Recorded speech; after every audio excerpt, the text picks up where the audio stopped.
porter, je vous assure qu'au bout d'une ou 2 minutes, je ne pouvais plus porter ça. Et Serigne Mountakha qui continue, qui donne l'exemple. Comment analysez-vous ce leadership dont il a su faire preuve à l'occasion de cette crise et bien avant, et même peut-être l'après-Covid dont on parle et qui ne vient peut-être pas. Quel lien faites-vous entre ce leadership et les enseignements justement de Cheikh Ahmadou Bamba et le projet de société de Cheikh Ahmadou Bamba? Je vous remercie. Je vais peut-être utiliser ici des mots que certains peuvent trouver trop simplistes pour parler d'un homme de son envergure, d'un homme de Dieu en plus. Je dois dire que j'en parle avec beaucoup d'émotion. Parce que ce qui m'a le plus marqué, c'est qu'il a fait preuve d'un courage à toute épreuve. Parce que je pense que ce que nous avons lu dans l'histoire des prophètes, dans l'histoire des hommes de Dieu, en général, plus ils s'éloignent des contingences terrestres, ils s'approchent de Dieu, de Allah subhanahu wa ta'ala, ils font face à des épreuves. Et je peux considérer que la pandémie depuis mars 2020 est une véritable épreuve, mais qu'il a abordée, épreuve dans le sens d'être un leader. Parce que lui, c'est quelqu'un qui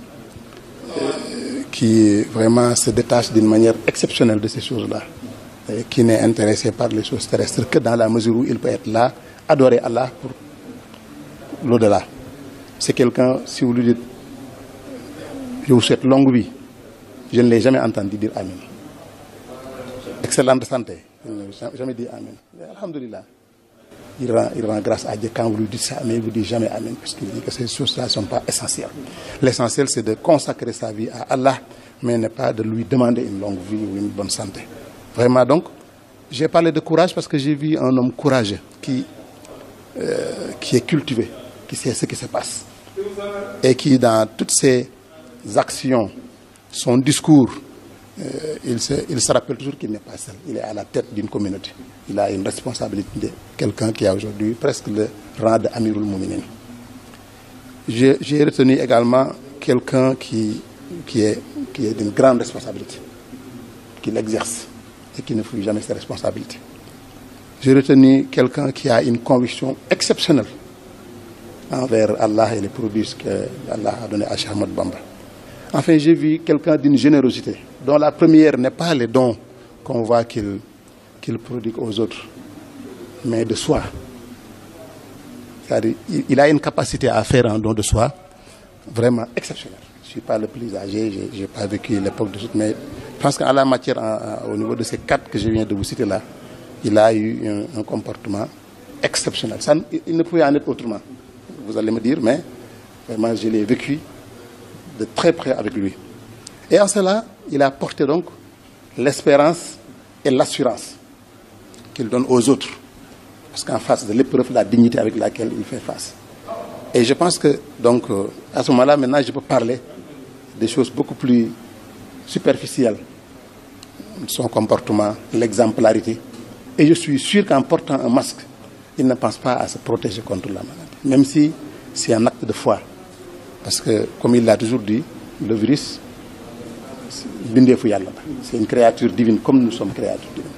Et la crainte référentielle veut que vous craignez Allah, mais vous craignez aussi tout ce qui peut venir des créatures, voilà, etc.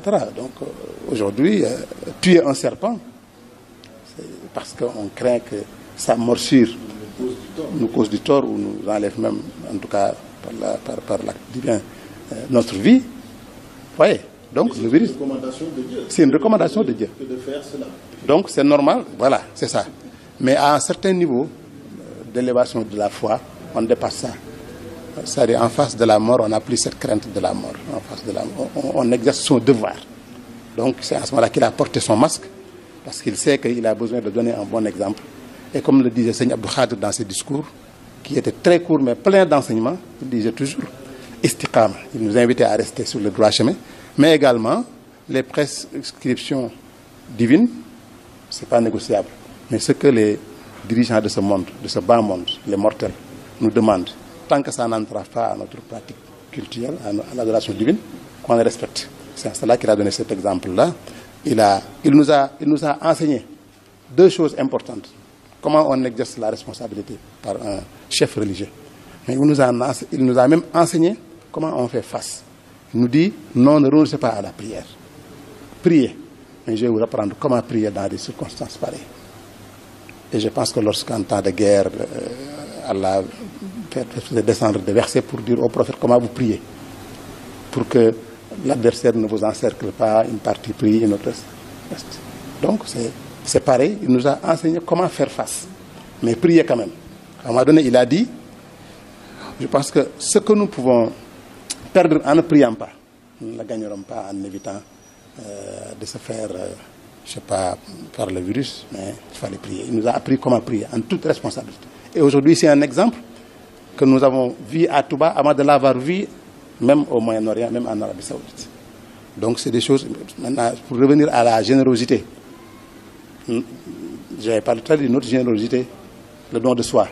Maintenant, la donation, il a donné 200 millions, c'est le premier Sénégalais à donner ce montant-là, qui a donné un exemple qui a permis de récolter les milliards qui ont été récoltés lors de la première vague.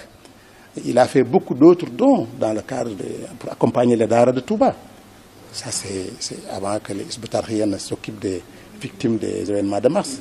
C'est de cela que les Hizb ut-Tarqiyyah s'est occupé. Et ça a été acquitté avec brio. C'est cet exemple-là qui a permis de faire. Et c'est des choses en général sur lesquelles on ne communiquait pas trop. Parce que ce n'était pas pour lui, ce qui justifiait ces actes-là. Donc un homme courageux, beaucoup d'abnégation dans sa posture de leadership, mais également très généreux par rapport à sa personne, mais par rapport aussi aux biens matériels qui lui viennent en tant que khalife général de Mouride.